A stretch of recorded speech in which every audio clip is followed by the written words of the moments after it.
আমাদের এইখানে একটি পথসভায় কুমিল্লাবাসীর উদ্দেশ্যে উনি বক্তব্য রাখবেন।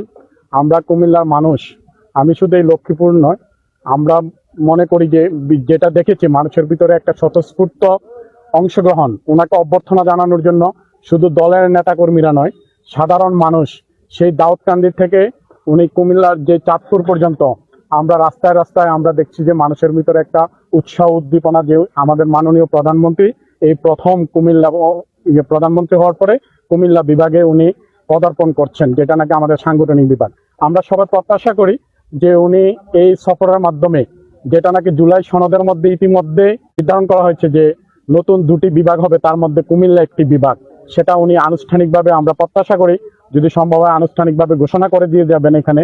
আর ইতিমধ্যে আমাদের কুমিল্লাকে নিয়ে ওনার অনেক পরিকল্পনা আছে, যেটা নাকি আপনারা আজকে হয়তোবা দেখেছেন যে আপনার সিভিল এভিয়েশনের যে চেয়ারম্যান উনি ইতিমধ্যে বলেছে যে কুমিল্লার যে আপনার 6টা বিমানবন্দর চালু হবে, তার মধ্যে আমাদের কুমিল্লার নামও কিন্তু এসেছে, কুমিল্লা বিমানবন্দর হবে।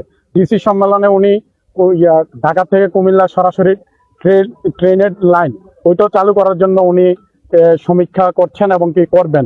তো উনি, আমরা বিশ্বাস করি যে ওনার যে কুমিল্লার প্রীতি, কারণ উনি আপনার ছোটবেলায় ওনার স্মৃতি বিজড়িত এই কুমিল্লা, যখন নাকি শহীদ রাষ্ট্রপতি জিয়াউর রহমান এখানে ছিলেন, কর্মরত অবস্থায় ছিলেন, উনি আমরা দেখেছি যে যতবারই এসেছে কুমিল্লা সার্কিট হাউসের কোন রুমটাতে ওনারা থাকতেন সেটাও উনি স্মৃতিচারণ করতেন।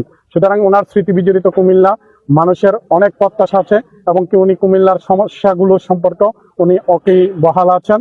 আমরা আশা করি যে এই সফরের মাধ্যমে কুমিল্লাবাসী অনেক কিছু পাবে এবং প্রত্যাশা করে, এবং ধীরে ধীরে উনি কুমিল্লার সকল সমস্যারই সমাধান করবে। আমরা এখন কুমিল্লাবাসী আমরা ওনাকে অভ্যর্থনা জানানোর জন্য, আমরা রিসিভ করার জন্য সব ধরনের প্রস্তুতি নিয়ে আছে।